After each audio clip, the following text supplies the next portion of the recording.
మాతృదేవోభవ, పితృదేవోభవ. ఇప్పుడు మనము శనీశ్వరుని యొక్క వక్రగతి ప్రారంభం అవుతోంది. ఎప్పుడు? జూలై 27 ప్రారంభమై August, September, October, November, December 9వ తారీఖు వరకు కూడా వక్రగతిలోనే సంచారం చేస్తూ ఉన్నారు. అర్థమైంది కదండి. ఈయన ఇప్పుడు ప్రస్తుతం మీనరాశిలో ఉన్నారు. ఆ మీనరాశిలో ఉండి వక్రగతి ప్రారంభమయ్యి సుమారుగా 136 రోజులు, అంటే 4 నెలలు, 4 3 12, 4 నెలలు ఏమండి, 16 రోజులు. అంటే ఒక రోజు, కొన్ని నెలల్లో 31 రోజులు ఉండొచ్చు, కొన్ని నెలల్లో 30 రోజులే ఉండొచ్చు. ఏదేమైనా మనం రోజులు లెక్క పెట్టుకోవడమే బెటర్. 136 రోజులు వక్రగతిలో సంచారం చేస్తూ ఉన్నారు. ఈ వక్రగతి సంచారం వలన చాలా మంది మన యూట్యూబర్స్ అడిగారు, కొంతమంది ఈ మన ఈ జాతకం మీద ఎక్కువ దృష్టి పెట్టి చూసేటటువంటి వారు కూడా వక్రగతి వల్ల వచ్చేటటువంటి ఫలితం ఏంటి అని చెప్పేసి, చెడు ఫలితం వస్తుందా, మంచి ఫలితం వస్తుందా అని చెప్పి చాలా మంది దగ్గర నుంచి వందలాది ఫోన్లు రిసీవ్ చేసుకున్నాను. దాని గురించి ఈ యొక్క వీడియో చేయాలనిపించింది, చేస్తున్నాను. కొంచెం జాగ్రత్తగా వినండి.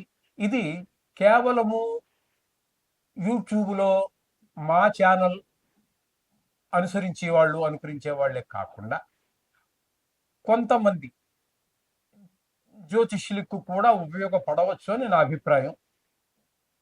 అది ఉపయోగపడితే చాలా సంతోషం కూడా. కాబట్టి ఇది కొంచెం జాగ్రత్తగా వినవలసినటువంటి విషయం. ఇక్కడ ఈయన మొత్తం మీద 136 రోజులు సంచారం చేస్తున్నారు. నిజానికి ఎప్పటి నుంచి ప్రారంభమవుతోంది? మనం జూలై 27న వక్రగతి ప్రారంభమవుతోంది. ఆ రోజున మీకు ఇంచుమించుగా ఇంతవరకు ఎవరు చెప్పనటువంటి విషయాలే చెప్తున్నాను అనుకో. తెలియదని కాదండి, వాళ్ళకి తెలిసి ఉండొచ్చు కాక, సమయాభావం కావచ్చు, మరి ఏదైనా కారణం కావచ్చు. వాళ్ళు చెప్పి ఉండనటువంటి విషయాన్ని మీకు నేను తెలియజేస్తున్నా. ఆ రోజున శని భగవానుడు 20 డిగ్రీల్లో ఉన్నాడు, మీనరాశిలో 20 డిగ్రీల్లో ఉన్నాడు. అక్కడ నుంచి వక్రగతి ప్రారంభమయ్యి డిసెంబర్ 9 వరకు వక్రగతిలో ఉంటున్నారు. ఆయన వెనక్కి నడుస్తూ ఉన్నాడు. వక్రగతి అంటే ఏంటి? ముందుకు వెళ్ళడం కాకుండా వెనక్కి రావడం. అలా వచ్చి వచ్చి వచ్చి ఎక్కడి వరకు అంటే డిసెంబర్ 9వ తారీఖు వరకు. అక్కడికి వచ్చేటప్పటికి 20 డిగ్రీల్లో ఉన్నాడని మొదట మనం చెప్పుకున్నాము కదా. ఆ 20 డిగ్రీల నుంచి 13 డిగ్రీల్లోకి వస్తున్నారు. అంటే ఇవన్నీ ముందు నడుచుకుని వెళ్ళిపోయారు ఆయన. ఈ 13 డిగ్రీల నుంచి అలా ముందుకు వెళ్ళిపోయి 20 దగ్గరకు వెళ్ళారు. ఆ వెళ్ళినటువంటి ఆయన మళ్ళీ వక్రగతి కారణంగా, అంటే నిజానికి వక్రగతి అంటూ ఉండదు, అది మనకి కనిపించే విధానం. ఎందుకంటే ఒక్కొక్క గ్రహానికి ఒక్కొక్క ఓర్బిట్ ఉంటుంది కాబట్టి, ఆ ఓర్బిట్లో తిరిగినప్పుడు చిన్న ఓర్బిట్ ఉన్న గ్రహం త్వరగా ముందుకు వెళ్తుంది కాబట్టి ఇది వెనక్కి వెళ్ళినట్టు కనిపిస్తుంది. కానీ నిజానికి ఏ గ్రహానికి కూడా వక్రగతి అనేది రాహుకేతువులు తప్పితే దేనికి లేదు. కాబట్టి ఇక్కడ శనీశ్వరుడికి వక్రగతి లేదు, కానీ వెనక్కి వస్తున్నట్టుగా మనకు కనబడుతుంది. కాబట్టి ఫలితాల్లో కూడా మార్పులు ఉంటాయి. ఎంతవరకు ఉంటాయి ఫలితాల్లో మార్పులు అన్నట్టయితే, 13 డిగ్రీల నుంచి 20 డిగ్రీల వరకు వెళ్ళాడు కదండి. ఈ ఫలితాలన్నీ అతని అనుభవంలోకి వచ్చేసాయి. ఏ జాతకుడైతే ఉన్నాడో ఆ జాతకుడికి శని ప్రభావం వల్ల వచ్చినటువంటి ఫలితాలు మంచి కావచ్చు, చెడ్డ కావచ్చు, అనుభవంలోకి వచ్చాయి. కానీ ఇప్పుడు 20 నుంచి మళ్ళీ 13కి వెనక్కి వస్తున్నాడు కాబట్టి ఈ అనుభవించినటువంటి అనుభవాలు ఏవైతే ఉన్నాయో అవి మరలా పునరావృతం అవుతాయి.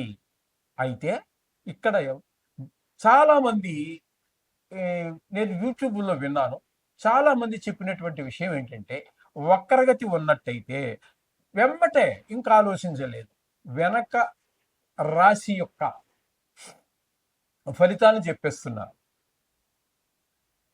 అది కరెక్ట్ కాదు. కరెక్టే ఒక రకంగా. ఎలాగా? ఆయన కనుక 13 కూడా కాకుండా ఇంకా వెనక్కి ఇంకా వెనక్కి ఇంకా వెనక్కి వచ్చి కుంభరాశిలోనికి ఆయన కుంభరాశిలోనికి మరలా ప్రవేశిస్తే రాశి మారుతుంది. అప్పుడు ఫలితాలు మారుతాయి. ఇప్పుడు 20 దగ్గర ఉన్నది 13 డిగ్రీలు 20 డిగ్రీలు ఇవన్నీ కూడా మీనరాశిలోనే ఉన్నాయి కాబట్టి ఫలితం మారేటటువంటి అవకాశం లేదు. కొన్ని సందర్భాల్లో మారుతుంది. ఆయనతో పాటుగా అదే మీనరాశిలో శనితో పాటుగా ఉన్నటువంటి గ్రహాలు ఏవైతే ఉన్నాయో ఆ ఆ గ్రహాల యొక్క ఫలితాలు కూడా కొద్దిగా మారే అవకాశం. అది కూడా రాశి మారలేదు కాబట్టి ఆ డిగ్రీల్లో వచ్చేటటువంటి తేడాను బట్టి కొంచెం మారే అవకాశం ఉంటుంది. ఆయనతో ప్రస్తుతం ఇక్కడ శనితో పాటుగా మరొక గ్రహం ఏదీ లేదు కాబట్టి దాని గురించి మనం చర్చించవలసినటువంటి అవకాశం కూడా ఏమీ లేదు. ఇది శని యొక్క వక్రగతి, దానివల్ల వచ్చే ఫలితాలు. యాజ్ ఇట్ ఈస్గా ఎలాగైతే ఉందో అలాగే శని మీనరాశిలో ఉన్నప్పుడు ఇచ్చేటటువంటి ఫలితాలనే మనం చెప్పుకోవాలి. నో డౌట్, మీకు ఏ విధమైన అనుమానం అక్కర్లేదు. అర్థమైంది కదండి. అందుచేత శని భగవానుడి ఫలితాలు మామూలుగా ఉన్నప్పుడు ఏ ఫలితాలు అయితే ఉన్నాయో అవే ఫలితాలనే మనం చెప్పుకుంటున్నాం. ఆయనతో పాటు ఏ గ్రహము లేదు. కానీ మీకు పునరావృతం అవుతున్నాయి. 13లో ఉన్నప్పుడు డిగ్రీల్లో ఉన్నప్పుడు ఏ అనుభవాలు ఉన్నాయో 20లోకి వచ్చాక అవన్నీ మీకు అనుభవంలోకి వచ్చేసాయి. కానీ మళ్ళీ ఆ అనుభవాలు పునరావృతం అవుతున్నాయి. ఇది గుర్తుపెట్టుకోవాలి. ఓకే. కుంభరాశి వారికి శని భగవానుడు ద్వితీయ స్థానంలో అంటే మీనరాశిలో సంచారం చేస్తూ ఉన్నారు. నిజానికి చెప్పాలి అన్నట్టయితే వీరికి ఏలినాటి శని నడుస్తూ ఉన్నది, ద్వితీయ స్థానంలో నడుస్తోంది. తద్వారా వీరికి మామూలుగా సహజంగా మనం చెప్పుకునేటటువంటి ఏంటంటే ద్వితీయ స్థానంలో శని సంచారం వల్ల ధనానికి లోటు ఉంటుంది, మాటలో కఠినత్వం ఉంటుంది, నేత్ర రోగాలు ప్రకోపించే అవకాశం ఉంటుంది. ఈ విధమైనటువంటి ఇబ్బందులన్నీ మనకి కలుగుతూ ఉంటాయి. ద్వితీయ స్థానంలో కుటుంబంలో కూడా ఆహ్లాదకరమైనటువంటి పరిస్థితి ఏమీ ఉండదు. ఈ విధమైన పరిస్థితి అంతా మనకి మామూలుగా ఎప్పుడు చెప్పుకునేది. కానీ ఇక్కడ ఏంటంటే జూలై 27 నుండి ప్రారంభమై డిసెంబర్ 9 వరకు 136 రోజులు వక్రగతిలో సంచారం చేస్తూ ఉన్నారు. ఈ జూలై 27వ తారీఖున శని వక్రగతి ప్రారంభం అయ్యే నాటికి శని భగవానుడు 20 డిగ్రీలో ఉన్నారు. ఆయన మరలా 1, 2, 3 ఇవన్నీ దాటుకుని వెళ్ళివారే. మళ్ళీ రిట్రాగ్రేషన్ ద్వారా మళ్ళీ అంటే వ్యతిరేక దిశలో ప్రయాణించటం వలన 13 అంటే డిసెంబర్ 9వ తారీఖు వరకు ఆనాటికి 13 డిగ్రీలకు వెనక్కి వస్తున్నారు. అంటే ఈయన మీనరాశిలో ప్రవేశించినప్పుడు నుండి ఇప్పటి వరకు మీరు 1, 2, 3, 4, 20 డిగ్రీల వరకు ఏ ఫలితాలు అనుభవించారో మళ్ళీ ఆయనకి వెనక్కి వస్తున్న కారణంగా అవే ఫలితాలు మీకు పునరావృత్తి అవుతూ ఉన్నాయి. 19లో ఉన్నప్పుడు ఏ కష్టాలు అనిపించారో, సుఖాలు అనిపించారో, 15లో ఉన్నప్పుడు సుఖాలు అనిపించారో, కష్టాలు ఏమైనప్పటికీ అప్పుడు ఏ ఫలితాలు అనిపించారో 13వ డిగ్రీ వరకు అన్న ఫలితాలన్నీ కూడా ఆ 20 నుంచి 13 వరకు ఉన్న డిగ్రీల మధ్యలో ఉన్న ఫలితాలు మళ్ళీ మీకు పునరావృతం అవుతున్నాయి. అవే అనుభవంలోకి వస్తున్నాయి. ఇంతేనా? ఇంతకంటే తేడాలు ఏమైనా ఉన్నాయా, వ్యత్యాసాలు ఉంటాయా అంటే కొన్ని సందర్భాల్లో ఉంటాయి, కొన్ని సందర్భాలలో ఉండవు. శనితో భగవానుడితో పాటుగా వేరే ఏదైనా గ్రహాలు ఉన్నట్టయితే, యుతి ఉన్నట్టయితే అక్కడ ఆ గ్రహాల ప్రభావం కూడా కొంత మారే అవకాశం ఉంటుంది. కానీ ఇక్కడ శని భగవానుడితో పాటుగా మీనంలో మరొక గ్రహం ఏదీ లేదు. ఆ కారణం చేత ఇంకా ఏ గ్రహం యొక్క పరిస్థితి మారదు, శని యొక్క ప్రభావమే మారుతుంది. ద్వితీయ స్థానంలో ఉన్నాడు కాబట్టి మొదటగా మనం చెప్పుకున్నాం కదా, అవి మామూలుగా జనరల్గా చెప్పుకునేవి. ఇప్పుడు మన శాస్త్ర ప్రకారంగా ఈయన ఏమి చెప్పబోతున్నారు అనేటువంటి చూద్దాం. సదా ఏళ్ళాడు శని అని చెప్పుకున్నాం కదా, కాబట్టి ఆయన ఇచ్చే ఫలితాలు ఏళ్ళాడు శనిలో సదా క్లేశం వృధా వైరం సతతం కార్యనాశనం సంచార స్వజనద్వేషం పాపచింతాం ధనేశనో. ధనే అంటే ధనస్థానం, అంటే రెండో స్థానంలోనే అంటే కుంభరాశికి రెండవ స్థానం ధనస్థానం అంటారు. ఆ స్థానంలో శని భగవానుడు సంచారం చేస్తున్నప్పుడు వక్రగతి ద్వారా ప్రత్యేకమైన ఫలితాలు లేవు కాబట్టి అవే ఫలితాలు ఏంటంటే అక్కడ మనం చెప్పేది ద్వితీయ రాశి ఎల్లప్పుడూ కూడా ఈ రెండో రాశిలో ఉన్నప్పుడు సదా ఎప్పుడు కూడా విచారాలే కలుగుతూ ఉంటాయి. వృధా కలహాలు ఎందుకు ఊరికే దాని పెద్ద రీజన్ ఉండదు, కానీ కలహాలు వస్తూనే ఉంటాయి.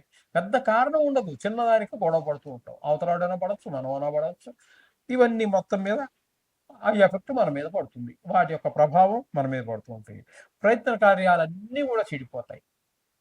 ఏ మంచి పని గాని, చెడ్డ పని గాని, మంచి ఉద్దేశంతో గాని, చెడ్డ ఉద్దేశంతో, ఏ ఉద్దేశంతో చేసినా, మంచి పని ఏది చేసినప్పటికీ కూడా పని చెడిపోతూ ఉంటుంది. అలాగే సంచారం, వృధా సంచారం. అనవసరంగా ఎందుకు తిరుగుతుంటాం అర్థం కాదు. ఏదో ఆలోచించుకుంటా అక్కడికెళ్తాం. ఆ పని కాదు ఊరికే రావటం. ఆ విధంగా పాపకార్యాలు చేయటం, వాటి మీదే దృష్టి ఎక్కువగా ఉండటం. సర్వజన విరోధం అండి. వాళ్ళు వీళ్ళు లేదు.